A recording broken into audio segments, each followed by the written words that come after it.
Hi guys, so one thing I forgot to disclose in my last video on the breed list stuff that I am doing, you will notice that every 4 videos I will have the same clothes on and be in the same general position, same time of day, stuff like that. It is currently snowing outside and it is 2 o'clock in the afternoon. It was 1:30 with my last video. I am doing Afghan Hounds now. I will be doing 4 videos, so if you see me wearing the same stuff, see me in the same general position, same time of day, it is because I'm doing certain videos ahead of time. Videos will be coming out once a week, so yeah. I might do...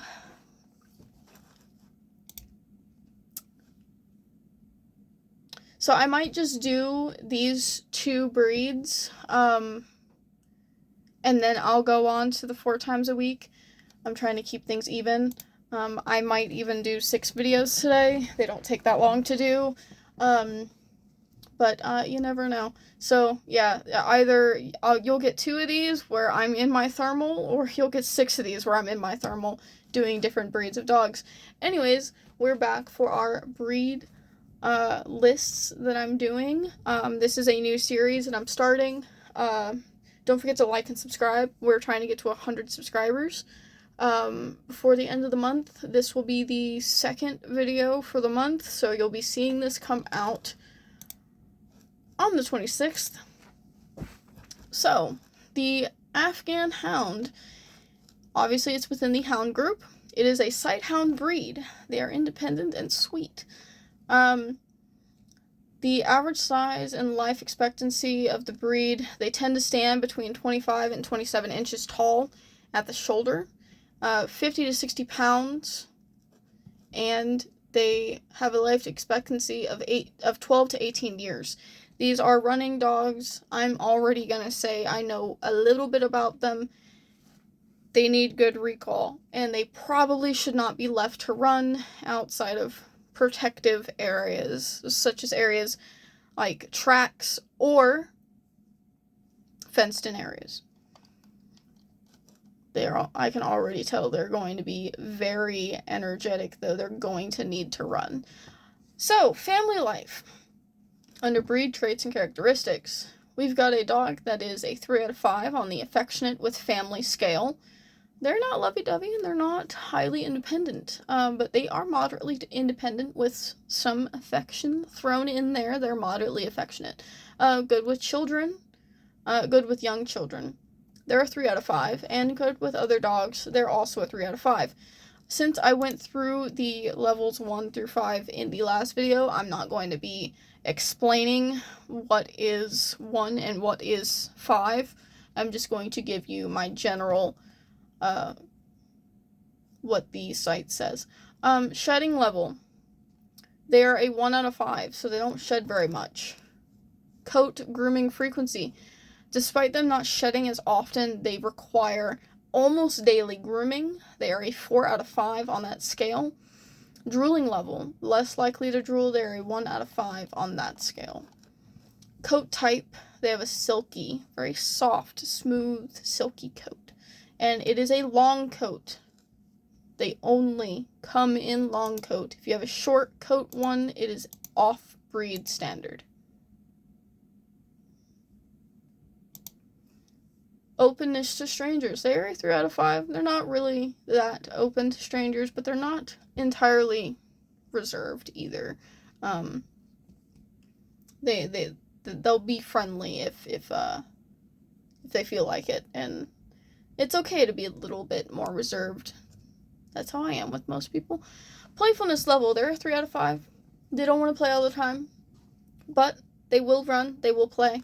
They probably benefit more from running than most dogs. Sighthounds in general tend to benefit very highly from running. Watchdog, protective nature. They're not your guard dog, but they're probably going to let you know when someone's at your door, or when the leaf decides to move in the driveway. They're a 3 out of 5 on Watchdog Protective Nature scale, and their adaptability level. they're a 3 out of 5. They're not highly adaptable, but they do all right. Just to give real quick, I'm actually really happy with their Afghan Hound references. If you've watched Balto or the 101 Dalmatians or All Dogs Go to Heaven, you've probably seen an Afghan Hound featured in those movies. Balto in particular, it's the dog that hangs out with the white foo-foo dog that likes the husky a lot. Trainability. They are a 1 out of 5. They're very self-willed dogs. They are much harder to train than your average dog. And because of them being sight hounds that I'm going to assume, correct me if I'm wrong, or I'll correct myself in a second when I read their breed description, them being sight hounds is probably one of the reasons why they are harder to train. If it's in their vision and it runs, they're going to go after it, so they need to be on a leash when training. Energy level, they're a 4 out of 5.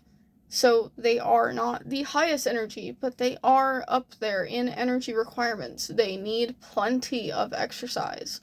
Barking level, they're gonna bark, but it's not excessive. They're a 3 out of 5 on the scale. And mental stimulation needs, again, 3 out of 5. They're not overly insistent on mental stimulation, but getting them in a sport where their breed is doing for what their breed is meant to do is highly recommended. Based off of my own opinion, I would enter one of these dogs in a running sport, such as racing or chasing. Basically, doing anything that their breed is generally supposed to do. Okay, so now on to the next.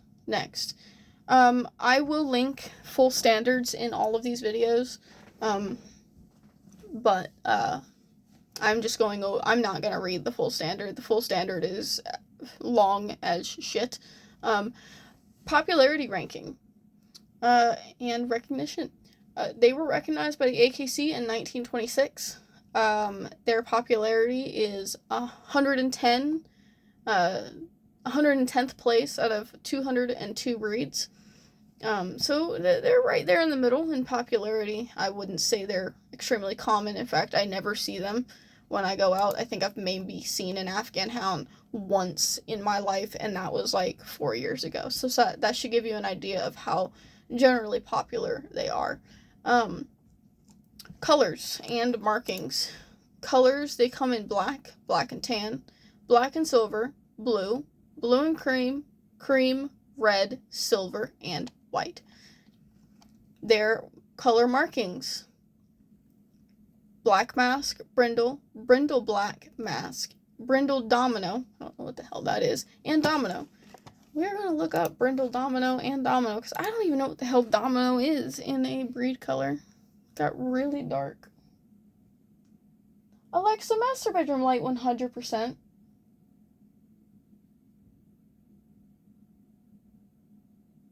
Oh. We're not listening to me now. Okay. So you know what? I'm going to help myself out here a bit. Look at that. God damn it. If you have a dog that sheds, a lint roller is highly recommended, which is why I have one on my bedside. So first we're gonna look up domino. Oh shit.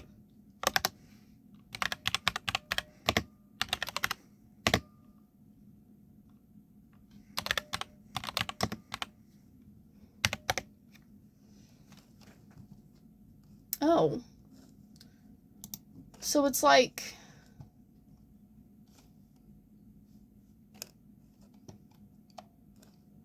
it looks like a saddle almost to me.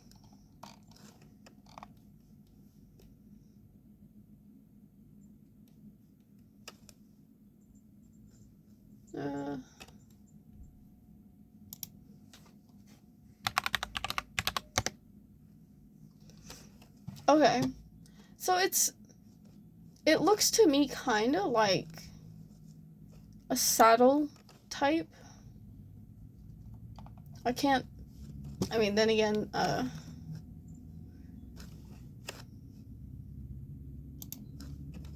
all of these kind of look a little funny to me, but, because, I don't know what Domino actually looks like, but okay, we'll find out later, I guess.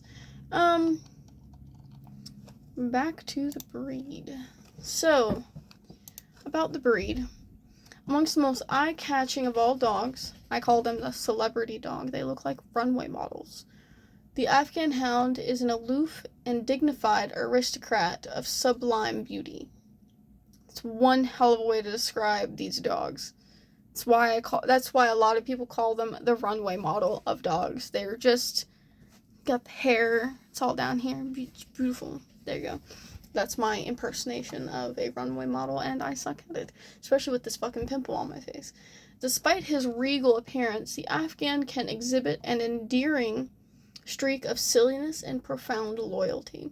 So they are silly but loyal, albeit looking more defined. Like, I know I'm just gorgeous. I also know they're sensitive in a way.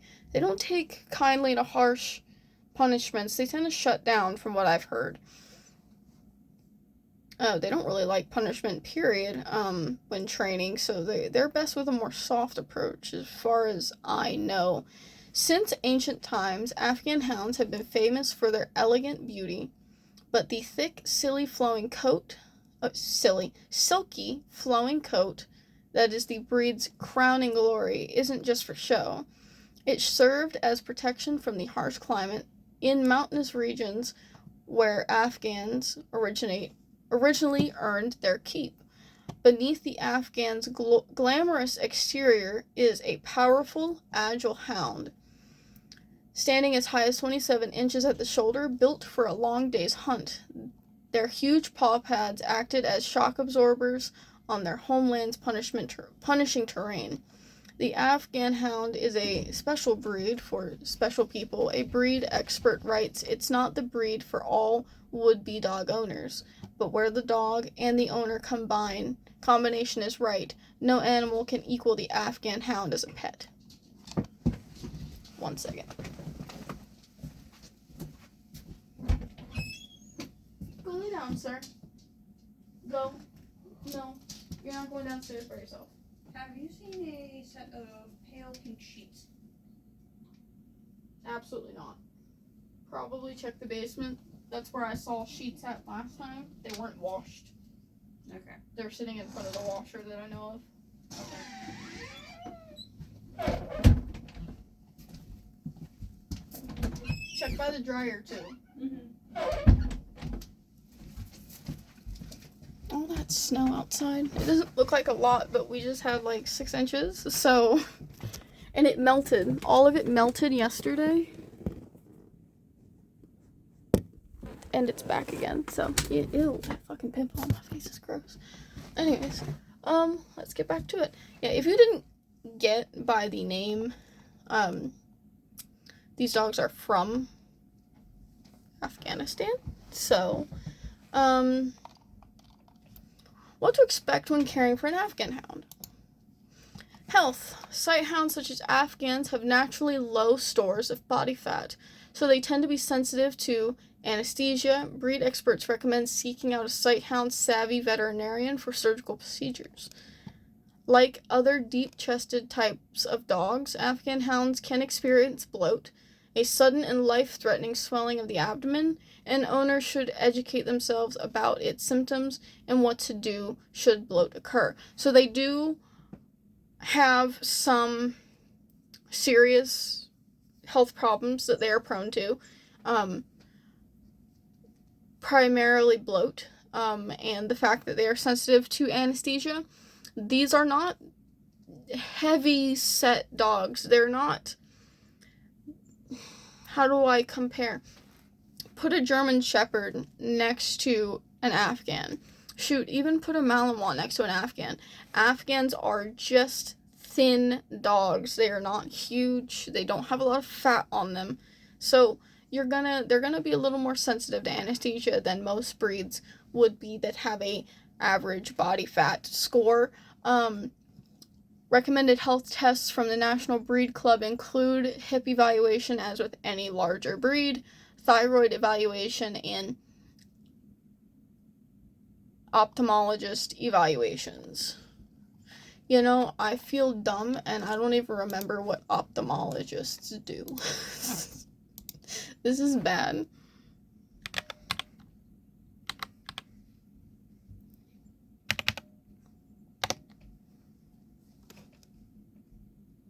Eye and vision. I should know that. I needed fucking vision care for like 20 years. No. 17 years. I've worn glasses since I was 3. I don't need them anymore. Grooming. Afghan puppies have short, fuzzy coats, including adorable facial hair called monkey whiskers. That's kind of cute. That require little maintenance. They don't stay that way for long, however. As to be expected, the long, silky coat of an adolescent or adult Afghan requires regular grooming. Several hours per week of brushing are needed for their hair free, to keep their hair free of tangles and mats, as well as to remove any debris. Keeping the hair clean and mat-free is key to keeping the Afghan's glorious coat looking its best. Regular bathing with shampoo and conditioner is also required. Like all breeds, Afghans should have their nails trimmed and teeth brushed regularly. So wait, do Afghans have hair or do they have fur?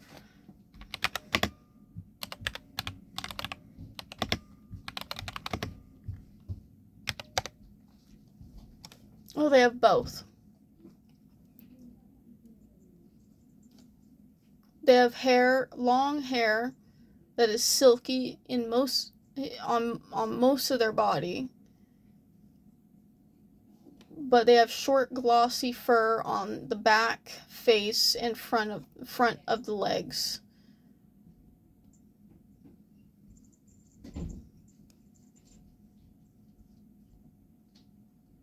Okay, so they're a combo. Most of the fur on their body is actually hair, kind of like think poodle. Poodles have hair instead of fur, but they also have fur on specific parts of their bodies, such as hair, legs, and stuff like that. I wonder if it would be safe to trim them down.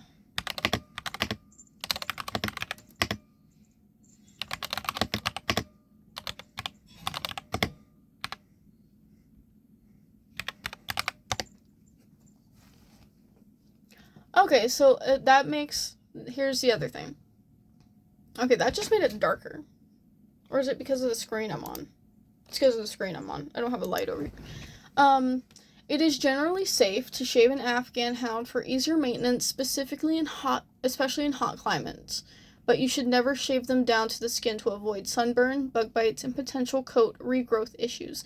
So if you, they have something called a retirement cut, leaving length on the ears and head but I think you can also give them a puppy cut.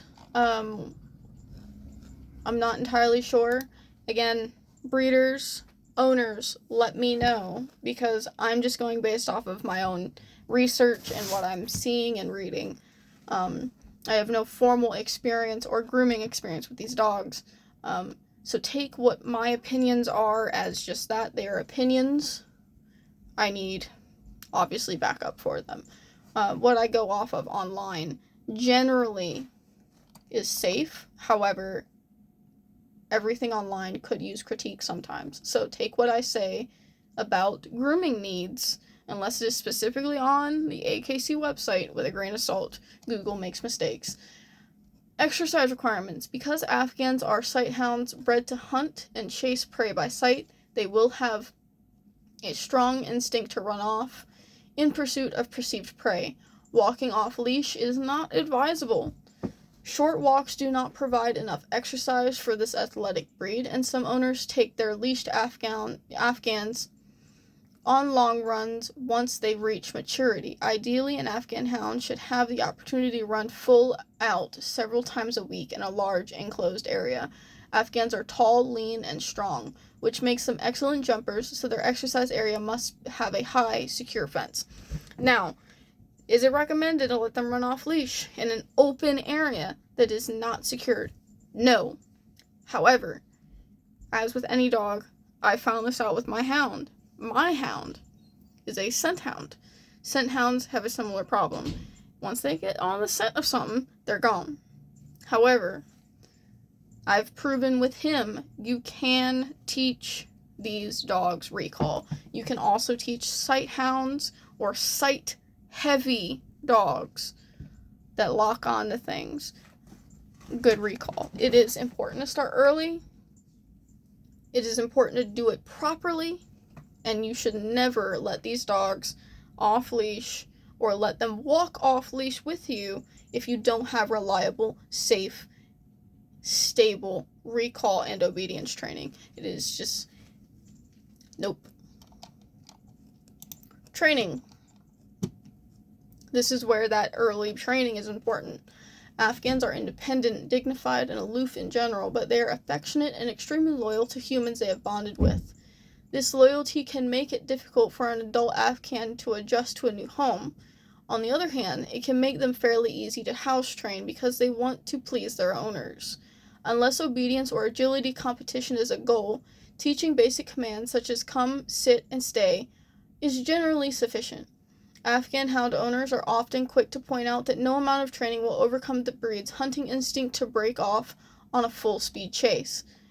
High-speed chase. So again, that is why, unless you've got, immaculate recall, do not let your sight hound or your hound off. You will always have something that is distracting, which is why high distraction training is also important when teaching recall, but it is still advisable with these breeds. Do not let them off leash in unsecured areas, because they will bolt if it is not 100%.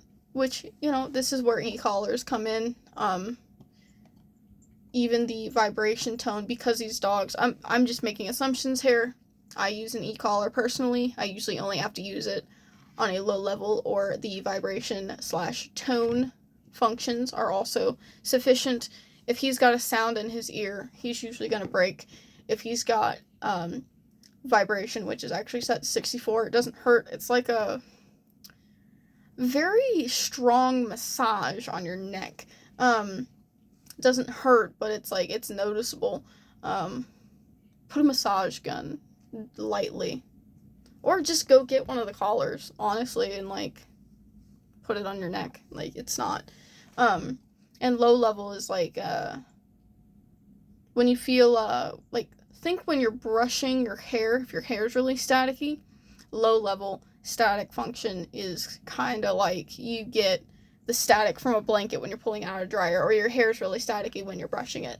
That's about the level of static that he feels when he's using that.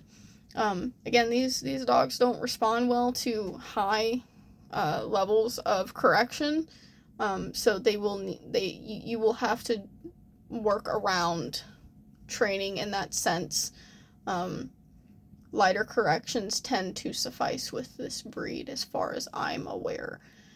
Nutrition.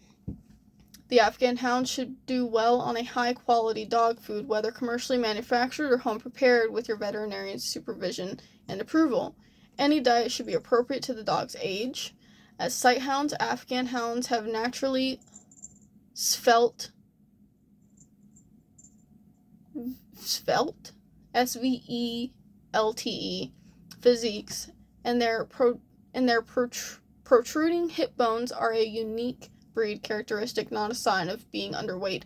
That said, Afghan Hounds are athletic, active dogs, so be mindful that your dog is getting enough good nutrition to meet his needs. So, we mentioned this before. They are naturally lean dogs. You are going to see certain bones that do protrude. it's not a bad thing. Just be mindful based on their exercise needs and requirements that you are giving them good nutrition. Because if you're not giving them good nutrition, those protruding hip bones, any ribs showing, they're going to become much more prominent. And there's a difference between visible and highly prominent. I say this with all working dogs. Some rib is generally okay. You don't really want to see spine or hip bones, but in sight hound breeds of any kind, you're generally going to see a more sleek, bony appearance because they are such lean, athletic, built dogs. But it is not too concerning. Just make sure that you keep up with your vet on that note. The history. This history is much longer than that of the Affenpinscher. This is a very old breed. Some authorities maintain that the Afghan Hound is the oldest breed of purebred dogs, allegedly, that we know of. An ancient myth says that a brace of Afghan hounds represented the canine species on the Noah's Ark. I didn't even know that. Because the breed predates written history by a few thousand years, and because it was developed in some of the world's most remote locales, its exact time and place of origin within the vast area that is now Afghanistan, India, and Pakistan will never be known. What we do know is that for centuries, Afghans were rugged, fleet-footed hunting companions and status symbols of royals, tribal chieftains, and aristocrats in Asia's mountainous kingdoms. Shut up out there. Jesus Christ. The wind is crazy today.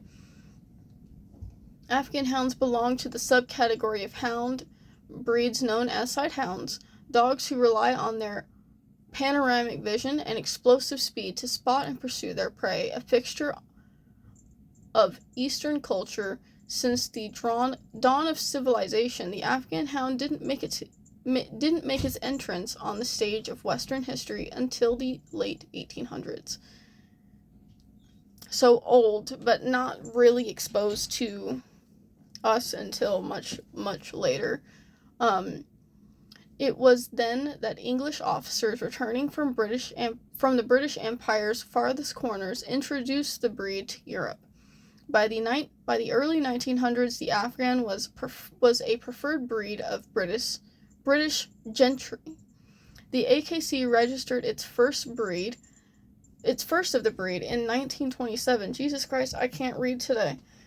But not until the early 30s did the breed really catch on in the U.S. Breeders catch on with U.S. breeders and owners. Among the most important dogs of the early years in America were a breeding pair imported from England by Zeppo Marx, the youngest of the Wacky Marx brothers. Since then, the Afghan's fame in America has been built on his sterling qualities as a pet and show-stopping presence in the ring. The giant sculpture of Pablo Picasso in Chicago's Dali Plaza depicts Kabul, the artist's much-loved Afghan hound. And that's basically it.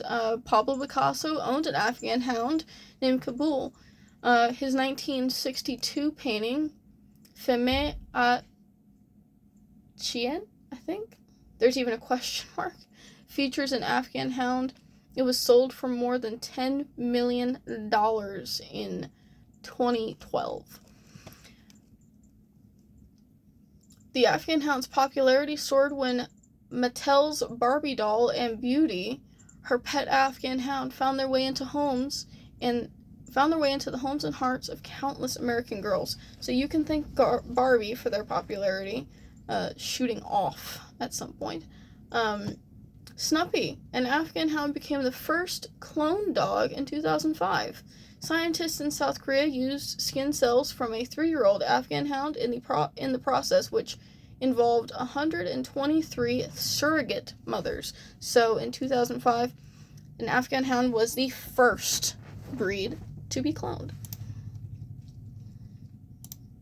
In the 1940s, the Afghan Hound Club of America was admitted to AKC membership and held the first specialty show. The Afghan Hound first appeared in the U.S. in 1926. Zeppo Marx of the Marx Brothers was the first to bring them over to America.